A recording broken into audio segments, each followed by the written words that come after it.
Abra a sua Bíblia no livro do profeta Abacuque. Esse vai ser o texto da nossa meditação nessa noite. Livro do profeta Abacuque, capítulo 1. Diz assim a palavra de Deus. Acompanhe aí comigo na sua Bíblia ou na projeção. Sentença revelada ao profeta Abacuque. Até quando, Senhor, chamarei pedindo ajuda e tu não me ouvirás? Até quando gritarei violência e tu não salvarás? Por que me fazes ver a iniquidade? Por que toleras a opressão? Pois a destruição e a violência estão diante de mim. Há litígios e surgem discórdias. Por isso, a lei se afrouxa e a justiça nunca se manifesta. Porque os ímpios cercam os justos e assim a justiça é torcida. Agora veja a resposta de Deus a partir do verso de número 5. Olhem entre as nações e vejam.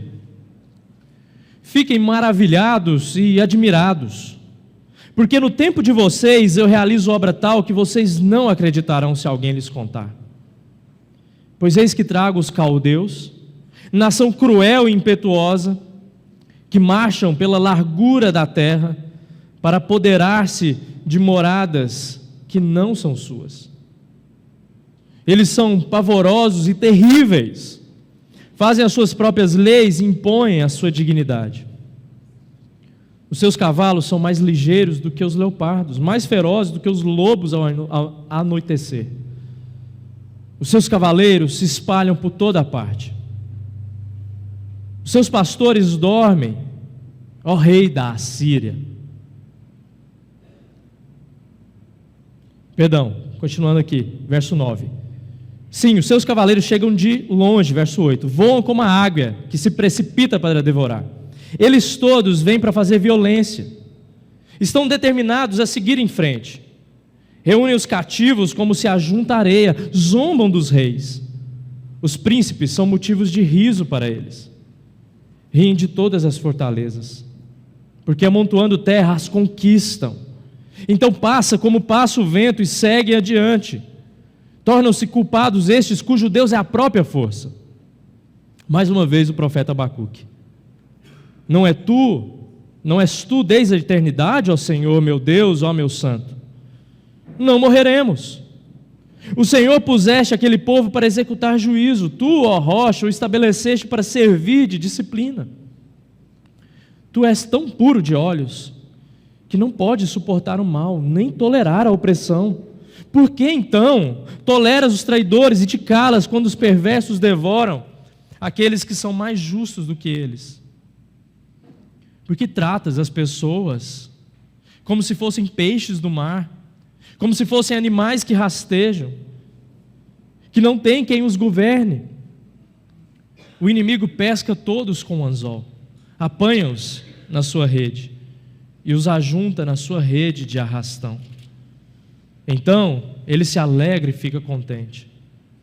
Por isso ele oferece sacrifício à sua rede e queima incenso à sua rede de arrastão, pois é por meio delas que aumentou as suas riquezas e tem abundância de comida.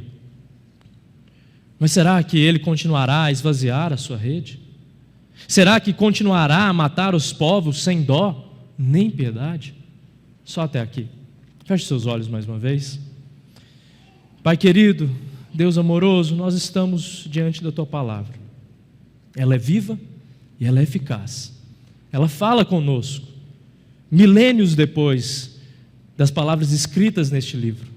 Continuam verdadeiras, continuam solenes, continuam atingindo a nossa alma em cheio, a ponto de nós podermos entender pela Tua revelação que o Senhor fala conosco hoje. Nós oramos em nome de Jesus. Amém. Nós estamos numa série temática sobre sofrimento. Como nós, crentes no Senhor Jesus, lidamos com o mal, com a aflição, com a injustiça, com tudo que nos cerca, que nós podemos olhar e visualizar e dizer, isso aqui não é bom. Como que nós lidamos com isso? Já tratamos a respeito de Jó, da sua jornada épica em sofrimento. Hoje pela manhã tivemos aqui o reverendo Pedro Dulce, falando para nós da viúva de Serepta, e aquela miséria toda que acompanhava o relato junto ao profeta Elias, e como Deus nos dá provisão em meio à dificuldade, à angústia. E hoje eu quero fazer uma pergunta muito singela para você. Será que nós podemos nos queixar em meio à dor e ao sofrimento? Será que há espaço para lamento? Como que a Escritura administra isso no coração dos escritores inspirados pelo Espírito Santo que compuseram a palavra de Deus para nós? Como que nós lidamos com isso? Eu quero evocar aqui a figura de um dos maiores escritores da modernidade e que tem livros belíssimos, um escritor russo, filósofo chamado Lev Tolstói, escritor de Guerra e Paz, escritor de A Morte de Ivan Ilitch, dois excelentes livros para você compor aí a sua biblioteca. Lev Tolstói, pode projetar aí para mim por gentileza, foi criado na fé cristã, na ortodoxia da fé cristã no meio da Rússia. E ali por volta de meados dos seus 50 anos, ele enfrenta uma crise de fé, que ele vai narrar nesse livro, Uma Confissão. Nesse livro, Uma Confissão, Tolstói vai ser muito honesto a respeito da vida e vai chegar a conclusões que nós, de maneira muito semelhante, chegamos a respeito da nossa própria trajetória e jornada de vida. Tolstói reflete sobre a sua própria confissão de que, inevitavelmente, nós vamos adoecer, nós vamos sofrer, nós vamos perder entes queridos, nós vamos ver tragédias, nós vamos ver o mal, haverá injustiça do nosso lado e, porventura, enfrentaremos a morte. Ele diz o seguinte, abre aspas, para que devo viver? Para que desejar algo? Para que devo desejar algo? Para que fazer algo? Ainda de outra maneira, é possível expressar a pergunta assim: existe em minha vida algum sentido que não seria aniquilado pela morte que me aguarda de modo inevitável? Tolstói faz da sua confissão um relato muito honesto a respeito da vida. Por que que a gente vai somar forças no dia de amanhã se nós enfrentaremos a morte? Se nós lidaremos com notícias difíceis? Se o governo, as questões políticas, questões climáticas andam de mal a pior, segundo uma leitura que nós podemos fazer no jornal? Por que que eu vou me esforçar para viver a minha vida se inevitavelmente eu vou morrer e eu vou enxergar tragédia na minha trajetória? Por quê? Será que há espaço, no meio disso tudo, para um diálogo honesto com Deus? Ou será que nós fomos criados numa cultura evangelical que diz que você não pode se lamentar em hipótese alguma? Cabeça erguida, bola para frente, não reclama, não há espaço para isso, vamos embora. Mas será que a Escritura nos ensina exatamente isso? Ou será que ela guarda um espaço especial para crises de fé? Você já teve a sua crise de fé? Você já teve em algum momento uma luta para com o seu Deus, no qual você se quebrantou e pôde, sinceramente, chegar nas profundidades da alma, da sua própria alma, dizendo muitas vezes: por que, Deus? Por que isso está acontecendo comigo? Porque essa é a esteira que nós estamos percorrendo aqui quando nós estamos trabalhando sobre a Teodiceia, o problema do mal. Porque que há mal se há um Deus que é bom, justo e todo-poderoso? Esse problema muito antes formulado na história da filosofia por Epicuro, David Hume e tantos outros filósofos que falaram: eu não vou acreditar em Deus, não no Deus das Escrituras, porque se Deus sendo bom não impede o mal, o que eu ganho com isso? Eu quero chegar numa resposta com vocês. Por que que Deus, afinal de contas, permite o mal? Pelo menos uma das facetas da resposta. Eu não tenho toda ela, gostaria de ter, não tenho. Mas eu tenho uma resposta, segundo as Escrituras, segundo o que nós lemos, que pode acalentar o seu coração nessa noite, que pode sim te fazer sofrer de uma maneira digna, de uma maneira em que mesmo no meio do sofrimento haja percepção de felicidade, porque é exatamente isso que vai acontecer com o profeta do livro qual nós acabamos de ler o primeiro capítulo. Alguém que se achega diante de Deus com muitas indagações, alguém que se achega a Deus com muitas questões da alma, profundas até, a respeito do sofrimento, a respeito do mal, a respeito de como isso pode acontecer nas conjecturas possíveis de um Deus que tem um povo, tem uma nação, e ainda assim essa nação vai ser moída. E essa resposta, essas perguntas, e as respostas para essas perguntas, elas chegam até nós milênios depois, com as nossas próprias experiências de vida. Então deixa eu desembrulhar um pouco para vocês o livro do profeta Abacuque. Nós não sabemos muito a respeito do profeta. Não há menção da sua família, não há menção da sua tribo, não há menções maiores de onde ele vem, para onde ele vai, o que ele gostava de fazer. Só há menção de que ele é um profeta da parte de Deus, cuja palavra veio a ele num tempo oportuno. Como diz aí o primeiro verso, sentença revelada ao profeta Abacuque.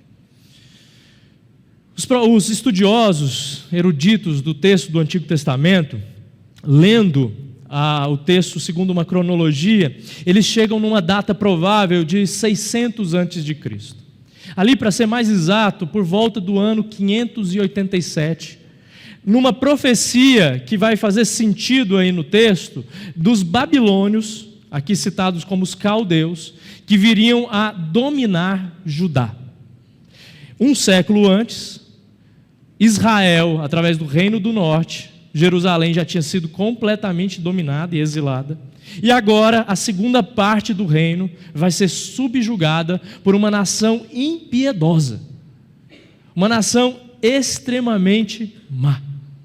Para fazer um paralelo, para que talvez fique mais claro na sua cabeça, é como se um dos países do Ocidente, cuja fundação, querendo ou não, é a palavra de Deus, no berço ocidental, fosse dominado pela ala mais radical do islamismo. É mais ou menos esse cenário que está se brotando aqui no tempo de Abacuque em relação a Judá. Uma nação má, impiedosa, extremamente agressiva, trará juízo para o povo de Deus. Isso tudo num contexto de que antes houve um rei, esse sim piedoso, o rei Josias, que fez reformas religiosas para o povo de Israel. O povo voltou a adorar a Deus, voltou a observar a lei, mas uma geração depois, a geração de seu filho Jeoaquim, o povo já tinha abandonado a aliança para com Deus. O povo já estava chafurdado no pecado. Já tinham se esquecido das reformas piedosas do rei Josias e havia sido guiado pela iniquidade de Jeoaquim. Isso nos faz pensar que um líder, ele guia o povo. Um líder guia a espiritualidade do povo. O Antigo Testamento nos mostra isso desde sempre. Se há uma liderança piedosa, o povo segue piedoso. Mas se há uma liderança impiedosa, há impiedade e iniquidade no meio daquele povo. Provavelmente Abacuque foi contemporâneo do profeta Naum, de Jeremias, de Sofonias, e talvez esse seja o máximo de informações que nós tenhamos. Daqui a pouco, aqui na leitura do texto, vai aparecer a figura desses babilônios, e você conhece muito bem esses personagens, Nabucodonosor, mas depois dele, que vai ser o período da dominação, o seu filho Nabopolassar, vai trazer essa série de inquietações, porque o profeta visualizou o que aconteceria com o Reino do Sul. Ele teve uma revelação. Deus falou com ele e mostrou que dali a um pouco, algumas décadas, aconteceria uma invasão essa massiva, que subjugaria o povo de Deus. E é aqui que nós paramos na leitura do capítulo 1. E agora? com essas informações novas que o profeta tem a respeito do que vai acontecer futuramente, como agir diante de Deus?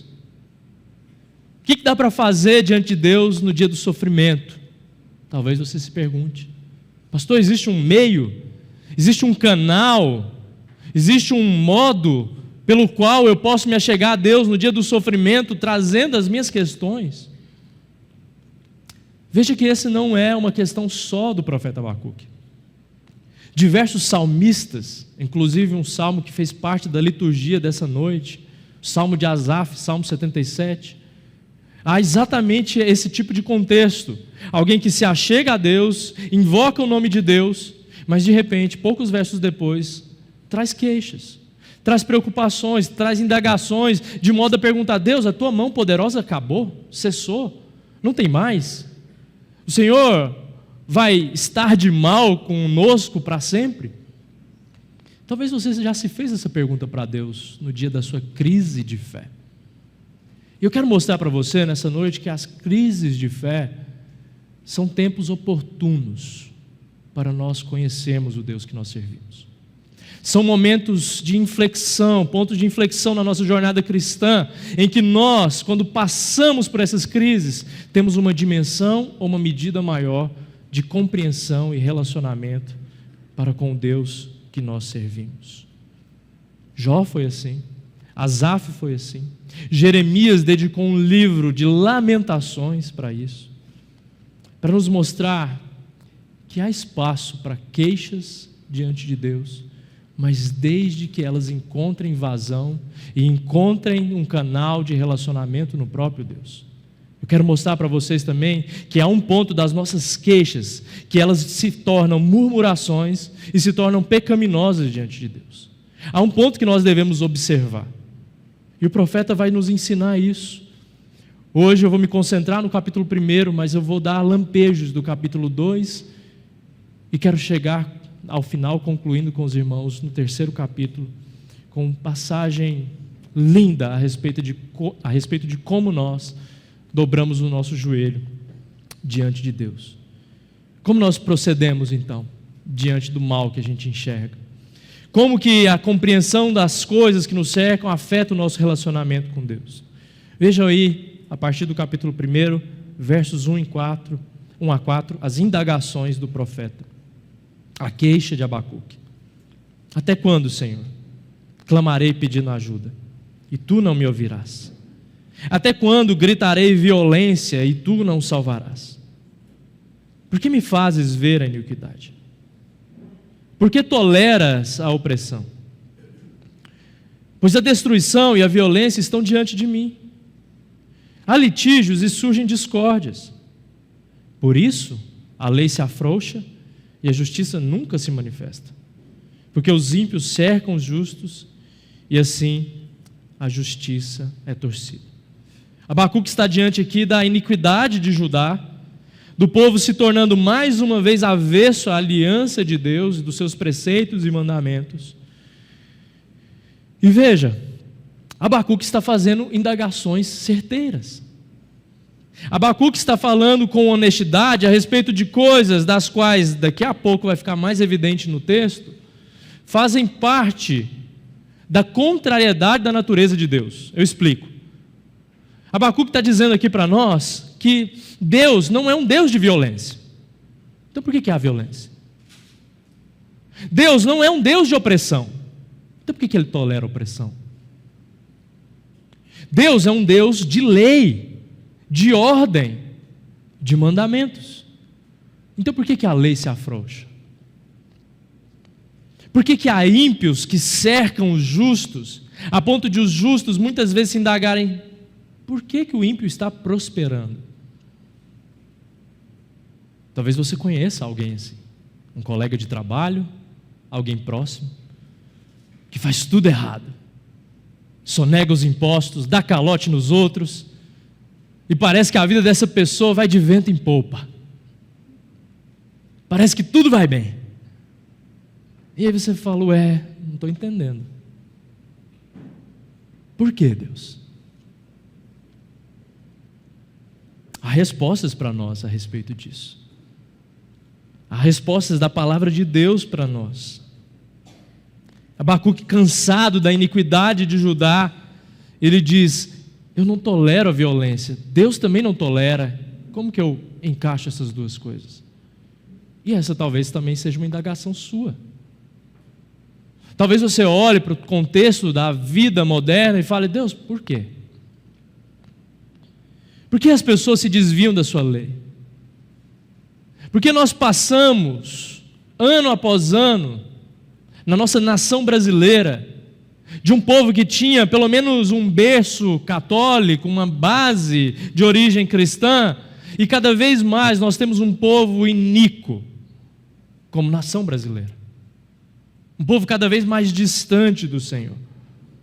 Porque há impiedade no nosso meio, e daqui a pouco leis maiores de aborto e essas questões estão passando pelo Congresso. Por quê? Por que há líderes impiedosos no meio daqueles que são povo de Deus, que desvirtuam a palavra de Deus e carregam consigo impiedade no seio da igreja? Líderes que se tornam verdadeiras pedras de tropeço. Esse é o começo da crise de fé. E talvez distante da experiência de Lev Tolstói, que foi ter a sua crise ali por volta dos 50 anos, a crise de fé ela chega cada vez mais cedo para nós. Eu atendo adolescentes com crises de fé. Eu atendo adolescentes com crises sérias de identidade, personalidade e orientação sexual. Cada vez mais cedo. Talvez a gente não precise da crise de meia-idade para termos a nossa própria crise diante de Deus a respeito das coisas, da vida e da experiência. Mas o ponto é que a crise de fé ela acontece na vida do crente. E aqui eu quero ir contra uma cultura evangelical que se estabelece, e que talvez seja uma cultura que você transmita dentro do seu lar, que diz assim: você não pode se lamentar. Não há espaço para lamento. Não há espaço para a crise de fé do seu filho. Crise de fé você trata com vara. Não é bem assim, meu irmão e minha irmã. A palavra de Deus nos diz, e vai ser demonstrado aqui no livro do profeta Abacuque, que crises são canais e meios pelos quais Deus vai trabalhar na nossa alma. Que Deus vai modificar a nossa compreensão errada de tantas questões, das quais nós não entendemos mesmo porque somos limitados, mas nós não devemos subjugar uma crise quando ela vem sobre nós. Nós devemos aproveitá-la, devemos usá-la a favor da glória de Deus. Porque quer saber de uma coisa? Ela vai vir, mais cedo ou mais tarde, em maior ou menor grau, às vezes como uma pergunta, às vezes como uma tragédia. Ela vai acontecer, faz parte da experiência do povo de Deus. Citei vários aqui, mas quero citar um teólogo a quem eu muito admiro e os seus escritos me abençoam grandemente, o teólogo norte-americano Francis Schaeffer, já falecido no século passado. Schaeffer escreveu um livrinho chamado A Verdadeira Espiritualidade. E ele escreveu esse livro, adivinha onde? No meio da sua crise de fé. No meio dos seus questionamentos. Ele via Estados Unidos, uma cultura norte-americana degringolando, cada vez mais avessa a Deus e as questões de Deus. E ele via a sua própria moralidade, as suas próprias disputas. E aconteceu que ele teve uma crise diante de Deus. Deus, eu não estou compreendendo, parece que a minha oração não passa do teto. Você já teve esse sentimento? Parece que você ora e a sua oração não passa do telhado da sua casa. Essa é uma crise de fé, certamente é. Mas Schaeffer aproveitou esse momento para se aprofundar nas Escrituras, para se aprofundar na comunidade do povo de Deus, e encontrar o sentido onde só nós podemos encontrar sentido, em Deus. Essa é a diferença da crise de fé, que vai te levar para um relacionamento mais profundo com Deus, para uma crise de fé que vai te levar para murmuração. A diferença é que se você buscar qualquer outra fonte que se desvie da palavra de Deus, você vai acabar pecando por reclamar, murmurar e maldizer o nome de Deus. Mas se você, no meio da sua crise de fé, se colocar na sua torre de vigia, que é o que o profeta Abacuque vai falar no começo do capítulo 2, e disser: Senhor, daqui eu não tiro os meus pés, é na tua palavra e em oração que eu vou buscar entender as questões, então você vai se aprofundar com Deus.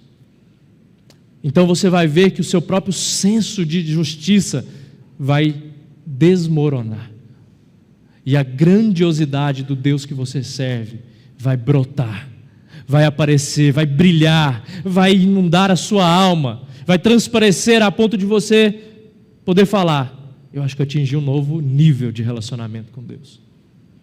Mas vem através de crises de fé. Schaeffer experimentou isso. Escrevendo no livro Verdadeira Espiritualidade, ele chega numa conclusão muito bonita a respeito da fé. Ele diz que a fé, afinal de contas, é permanecer. Esse é o ponto aqui para nós. A permanência, não a saída. Porque é verdade que muitos, em suas crises de fé, abandonam a igreja, abandonam o povo de Deus, abandonam a leitura da palavra, abandonam tudo a respeito de Deus. E adivinhe só, elas vão ficar pelo caminho. Mas se você entender que a fé é permanência, que mesmo no dia da angústia você vai permanecer, você vai experimentar a profundidade no relacionamento com Deus, mesmo que você não entenda as respostas de Deus. Porque veja só, é a outra questão que aparece aí para nós no texto. A partir do verso 5 até o verso de número 11, Deus dá uma resposta ao profeta Abacuque. E veja, não é a resposta que o profeta queria. Isso significa que muitas vezes, quando nós perguntarmos para Deus, na nossa crise de fé, Deus não vai responder o que você quer ouvir. Ele não tem compromisso em se fazer entendido segundo o seu próprio entendimento, a sua própria limitação. Ele vai dar respostas mais profundas e às vezes até constrangedoras. Não foi isso que aconteceu com Jó? Jó, onde você estava quando eu formei o universo? Quando eu pensei nas coisas grandes e nas coisas pequenas? Você estava lá, Jó? Você sabe mensurar? Você é bom de física quântica, Jó? Eu acho que não. O ponto é que Deus muitas vezes não vai responder de acordo com o que a gente quer que Ele responda no dia da angústia. Ele vai dizer aqui: olhem as nações e vejam. Abacuque, fique admirado. Abacuque, fique maravilhado com o que eu vou fazer. Sabe com o que eu vou fazer, Abacuque? Vou trazer disciplina para ajudar. Vou trazer correção. Vou usar um povo mau, um povo iníquo, para que o povo de Israel, o povo de Judá, entenda que só eu sou o verdadeiro e único Deus. Eu vou usar um povo tão mau, que até os seus cavalos são mais ligeiros que o de vocês. Verso 8. Eu vou usar lobos ferozes ao anoitecer. Agora deixa eu te perguntar honestamente, você ficaria feliz com a resposta dessa? Sim ou não? Certamente não, né? O profeta não ficou feliz. Ele vai se colocar em disputa com Deus mais uma vez. Porque ele não está entendendo. Ele não está entendendo que Deus tem um compromisso com a sua glória, a sua justiça, e a manifestação dessa glória e justiça traz amor também consigo, e traz bondade, afinal de contas. Porque a disciplina pode até mesmo matar o corpo, mas salva a alma. O profeta ainda não tinha compreendido isso. E Deus faz questão de trazer essa resposta para ele. Seus cavaleiros se espalham por toda parte, verso 8. Eles vão chegar de longe, vão voar como águia. Eu ficaria assustado. Eu, sinceramente, na posição do profeta Abacuque, eu começaria a tremer. Valei-me Deus, conhece essa expressão? Está vindo um povo aí que de longe eles parecem águias. Os seus cavaleiros se espalham, eles têm prazer por fazer violência, eles zombam de todo mundo, verso 10. Mas olha o que é dito no verso 11. Eles passam como passa o vento. No hebraico, isso aqui contém uma leve ironia de Deus. Há duas questões sendo trazidas aqui no texto para nós. O fato de dizer que aquele povo é um povo ligeiro, que se apressa a fazer o mal, mas também Deus já está apontando, e essa resposta vai ficar mais clara no capítulo 2, que Deus vai fazer esse povo passar, porque o verbo usado aqui é o sopro, aquilo que é da mesma natureza de vaidade nos Salmos, Salmo 39, por exemplo.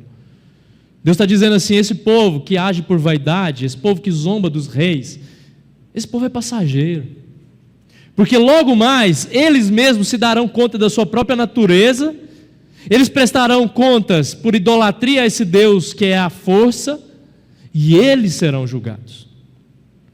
A impunidade não vai passar desapercebida. Deus está dando essa resposta para o profeta. Deus está dizendo que eles são, o povo de Judá é culpado pelos seus atos, que eles serão disciplinados, mas que Ele mesmo, o Senhor Deus, não compactua com a maldade. Ele não é o agente do mal, Ele não é o agente do seu pecado. Pare de colocar a culpa do seu pecado em Deus, porque eu sei que muitas vezes é tentador fazer isso, dizendo, está vendo Deus, o Senhor me fez assim, o Senhor colocou essas circunstâncias na minha vida, o Senhor montou esse cenário, o Senhor deixou o diabo atuar na minha vida, então a culpa é do Senhor. Não é, de maneira alguma. Deus está deixando muito claro, nós somos culpados pelos nossos próprios atos de maldade, e seremos julgados por eles. Mas há uma promessa, calma que ela vai aparecer ainda. Deus não compactua com a maldade. E mais uma vez, Abacuque se coloca em oração. Aqui, a partir do verso número 12, acontece algo muito interessante. O pastor erudito em Antigo Testamento, Luiz Saião, ele comentando esse texto, ele nos diz que o profeta Abacuque parece que está ensinando teologia para Deus. Vocês repararam? A partir aí do verso número 12, o profeta parece que senta Deus no banco e diz, Deus, agora tem uma aula de sistemática aqui comigo. Vem cá, deixa eu te ensinar umas coisas que estão aqui na Bíblia, acho que o senhor não conhece. Não és tu, desde a eternidade, o Senhor, o Santo? Está falando da santidade de Deus. O Senhor puseste aquele povo para executar juízo. Tu estabeleceste disciplina. Eu entendi. Mas veja só, Senhor, senta aqui nessa aula de teologia. Tu não és puro de olhos? O Senhor não pode suportar o mal, nem tolerar a opressão? Por que então o Senhor está tolerando os traidores? Parece que o Senhor fugiu dessa aula de teologia. É o que o profeta Abacuque está tentando fazer aqui, de uma maneira abreviada no texto. Por que o Senhor trata as pessoas como se elas fossem peixes do mar? Como se fossem animais que rastejam? E vocês devem se lembrar que na cultura do Antigo Testamento, do povo de Deus, de Israel, desde que é formada uma nação étnica, os animais que rastejam, eles são o quê? Impuros. Eles não são para consumo. Então, o profeta Abacuque está dizendo aqui, Deus, por que o Senhor faz com que nós sejamos piores que esses animais impuros? Que parece que nem tem quem os governe. O Senhor, por acaso, não é o Deus governador de todas as coisas? Abacuque está levantando questões interessantes aqui. E até aqui, nesse ponto, Deus não está recriminando ainda. Deus não está dizendo, com a semelhança de Jó, Abacuque, onde você estava quando eu formei todas as coisas? Abacuque está jogando aqui com o regulamento debaixo do braço. Ele tem a palavra de Deus, ele conhece a palavra de Deus, e ele quer perguntar, Deus, por quê? Está escrito na tua palavra. Esse é um bom mecanismo para você entender que nos dias da sua crise de fé, o que você vai poder se queixar e argumentar e dizer é de acordo com a palavra de Deus. Você não pode buscar uma outra fonte externa. Mas é a palavra de Deus que deve balizar o seu sofrimento, a sua queixa, a sua angústia. Não pode ser outra coisa. Não pode ser a filosofia humanista. Não pode ser o progressismo ideológico. Não pode ser a teologia aberta, como o pastor Giovanni muito bem explicou semana passada, de um Deus relacional que não conhece o futuro, não é soberano, não conhece as coisas e é pego de surpresa. Essa não pode ser a sua resposta. A sua resposta tem que estar coerente em saber que Deus ele é santo, que Ele é justo, que Ele é bondoso, que Ele é governador sobre todas as coisas. Você não pode abrir mão de nada dessas questões. Se você abrir mão de uma delas, você já tropeçou feio. Abacuque sabia disso. Mas sabe o que é mais interessante? Mesmo ele não entendendo ou gostando a princípio da resposta de Deus, dizendo que traria disciplina para o povo, ele se coloca numa posição de oração. Veja aí o verso 1 do capítulo 2: estarei na minha torre de vigia, eu ficarei na fortaleza e vigiarei para ver o que Deus me dirá e que resposta eu terei à minha queixa. No dia da sua crise de fé, no dia que o sofrimento bater à sua porta, só existe uma posição e um lugar para você estar: na sua torre de vigia, no seu canto e lugar de oração, no lugar que você busca a Deus e intercede pelos outros. É nesse lugar que você tem que estar no dia da sua angústia, no dia da sua queixa. O profeta entendeu isso. Ele diz: Senhor, eu não vou sair daqui, eu vou orar, eu vou secar os meus lábios, vai me faltar saliva, mas eu não vou parar de orar. A fé é o quê? Permanência. É crer que em Deus nós somos consolados. Em Deus há respostas que muitas vezes excedem o nível da racionalidade. Às vezes nos acertam em cheio na emoção, na compreensão holística da vida, no sentido de que nós vamos ter dias ruins, mas há chuva sendo derramada e bênçãos sobre nós, a bondade de Deus, há uma mão poderosa de Deus atuando. O profeta entendeu isso. Ele ainda estava indagando, seu coração ainda estava numa transição, mas no meio da sua queixa, com muita teologia, ele permanece na sua torre de vigia. Ele permanece como alguém que está disposto a buscar em Deus em oração, custe o que custar. Eu te pergunto nessa noite, meu irmão e minha irmã, é assim a sua prática no dia da angústia? No dia que a crise de fé vem cheio e você parece não ter respostas, o que você faz? Você busca o Google? Estou sentindo isso aqui, digitar. Aí o que o Google dá de resposta? Você tem mais 5 dias de vida. É sempre assim, né? Será que você vai buscar qualquer outra fonte de recurso humano? Será que você vai se colocar em prontidão de qualquer outra fonte de sabedoria que possa existir, ou você vai buscar diretamente no Deus que você serve? Essas questões são muito importantes no dia do sofrimento, porque elas balizam o nosso coração sobre como nós devemos nos queixar e portar. Abacuque, ele confia no caráter de Deus. Ele traz todo esse resumo teológico aqui para dizer: Senhor, eu confio no teu caráter. O Senhor não é homem para que minta. Se o Senhor diz em sua palavra que o Senhor é bom, então o Senhor é bom. E eu não vou duvidar disso, porque se eu duvidar disso, lembrem, nós estamos no caminho da murmuração. A crise de fé, ela para de ser benéfica para ser maléfica. Ela passa a ser algo destrutivo em nossas vidas. Mas quando nós permanecemos em convicção de que Deus é bom, nós vamos usar a nossa crise de fé para nos aproximarmos de Deus. Abacuque confia no caráter de Deus. E aqui acontece uma virada no seu coração. sem muito mais respostas, Deus vai dizer mais uma vez que Ele vai derrotar os caldeus. Você vai ver isso lá no capítulo 2. Deus vai dar uma resposta ainda no capítulo 2, dos primeiros versos, sobre o que Ele vai fazer com o arrogante. Mas Abacuque vai chegar no entendimento de que o justo viverá pela sua fé. O justo vai viver pela sua fé. Ele vai chegar no clímax do texto, no capítulo 3, com uma mudança completa do coração e da sua crise de fé. Ele passou por ela, ele sofreu, doeu na sua alma, mas depois, veja o que acontece aí no capítulo 3. Oração do profeta Abacuque sobre forma de canto. Senhor, tenho ouvido a tua fama e me sinto alarmado. Aviva a tua obra, ó Senhor, no decorrer dos anos.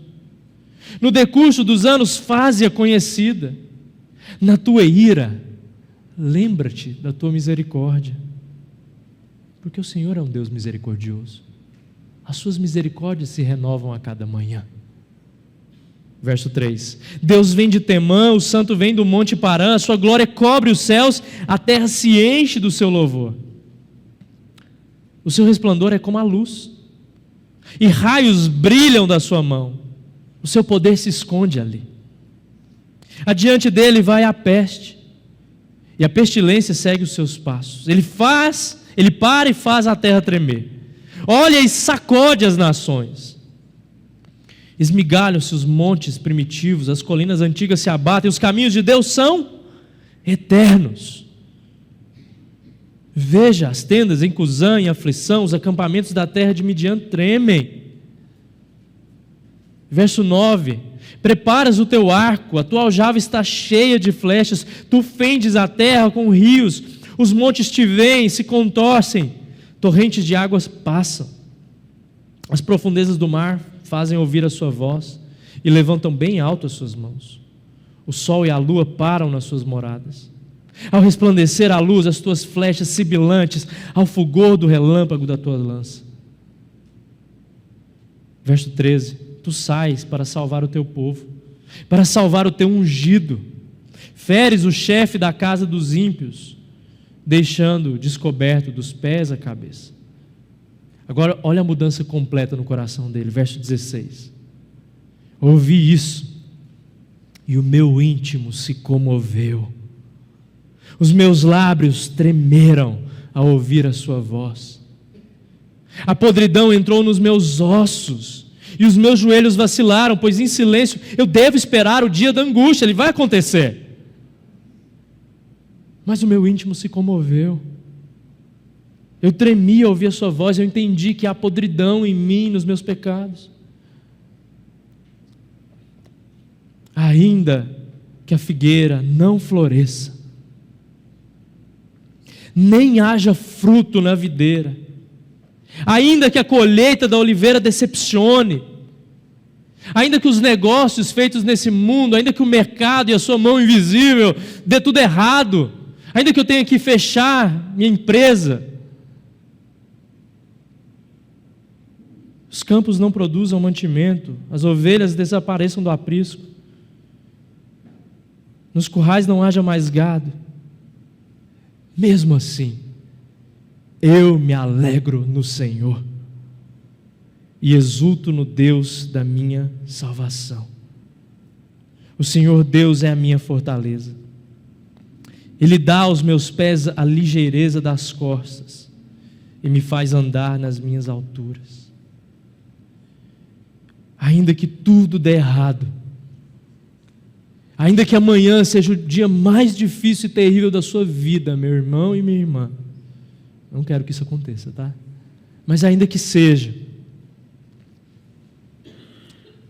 nós nos alegraremos e exultaremos do Deus da nossa salvação.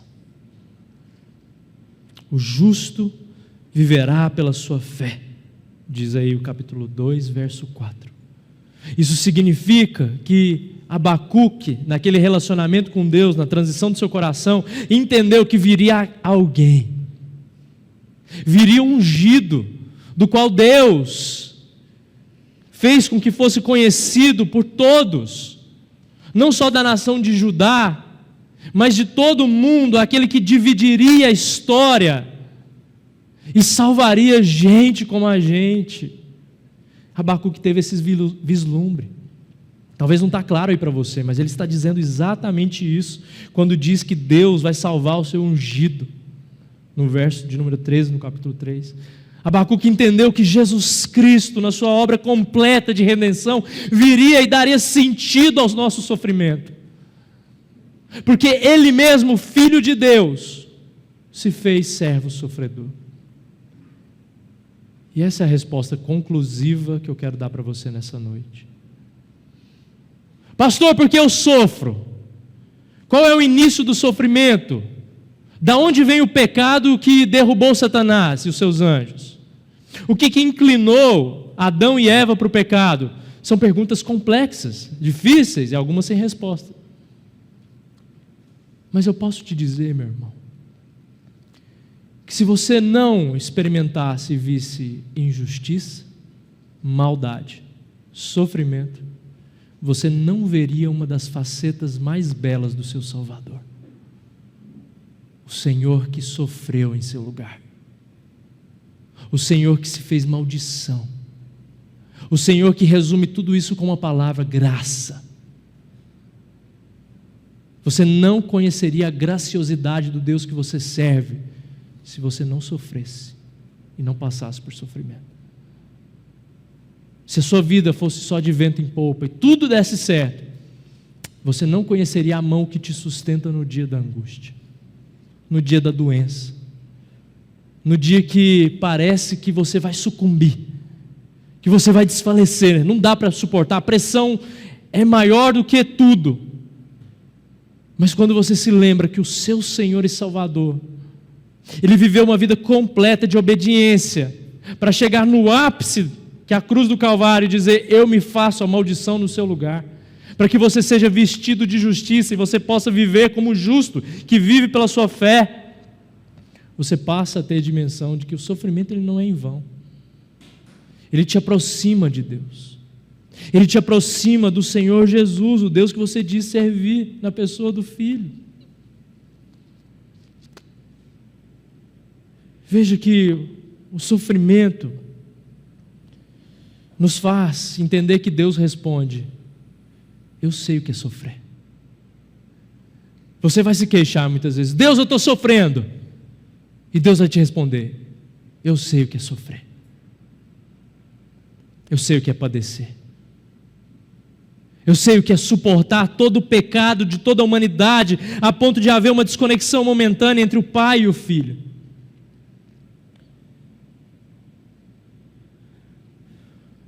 Deus caminha conosco em meio à nossa dor e sofrimento. Abacuque está nos ensinando isso. Você deve confiar que nada escapa do controle de Deus. Por mais que você tenha sido alvo de injustiça humana, por mais que você esteja lidando hoje com um sofrimento no meio da sua família, uma doença que você descobriu alguns dias atrás, um diagnóstico, uma consulta médica que era para ser rotineira e você acabou saindo dali arrasado. Ainda que isso seja a sua experiência hoje, o Senhor Jesus diz: eu sei o que é sofrer. E todo o peso do sofrimento está se transformando num peso de glória na eternidade, porque você vai se aprofundar em me conhecer. John Piper tem um livrinho chamado Não Desperdice o Seu Câncer, para nos lembrar que no diagnóstico mais terrível que a gente possa receber, há um propósito de Deus para nós, em que nós o conheçamos mais, entendendo que Ele também sofreu. As crises de fé não necessariamente têm a ver com pecados. Pode ser fruto de pecado, mas às vezes não. E quando elas vierem sobre a sua vida, saiba que Deus não vai deixar o mal impune. Saiba que Deus não perdeu o controle. Saiba que Deus é o Deus do juízo. Mas saiba, acima de todas essas questões, que Deus é o Deus que consola. Ele deixou o Espírito Santo para que fosse o consolador no nosso meio. Você tem alguém para o dia que você sofrer. Nós não teremos todas as respostas que gostaríamos, ainda vamos caminhar com essa série de sermões, mas eu quero que você saia dessa noite entendendo isso, que o sofrimento tem um lugar e ele pode se tornar especial à medida que você se colocar em permanência com Deus, mesmo que você se queixe. Não fuja, não tente achar respostas em outros lugares. Feche os seus olhos, vamos orar. Pai querido, Deus gracioso, nós estamos lidando com uma matéria tão difícil, que é o sofrimento. Talvez não haja ninguém, nenhum de nós que não tenha experimentado alguma parcela de sofrimento. E muitos de nós experimentam algo significativo a respeito disso. Dias em que parece que a depressão vai nos sucumbir. Dias que parece que seria mais fácil pegar uma viagem de ida para algum lugar desconhecido e nunca mais voltar. Dias em que a nossa mente transita de um lugar escuro e sombrio, achando que não há provisão, não há cuidado. Mas nós lemos, Senhor, na Tua palavra, que o Senhor muda o nosso coração. Mesmo que a gente se queixe diante de causas justas, o Senhor nos transforma de tal modo que nós possamos dizer que ainda que a figueira não floresça, mesmo que não haja fruto na videira, eu me alegro e exulto no Deus da minha salvação. Que seja esse o sentimento dos meus irmãos no dia mau. Que seja esse o entendimento dessa igreja local. Que possa ensinar outras pessoas a sofrerem, mas com a cabeça no Senhor, o pensamento elevado de que o Senhor é Deus e de que o Senhor conhece o sofrimento e por isso se compadece de nós, nos coloca na mediação do Teu Filho amado, nosso Senhor Jesus, como aquele que advoga em nossa causa. E que a gente entenda, Pai, que haverá um dia esse glorioso demais, em que toda lágrima será enxugada. Não haverá mais dor, não haverá mais pranto, não haverá mais pecado que nos assedia, não haverá mais maldade, não haverá corrupção política, não haverá desavença entre irmãos, só haverá a glória do Senhor, permeando tudo e todos. Nós oramos em nome de Jesus. Amém.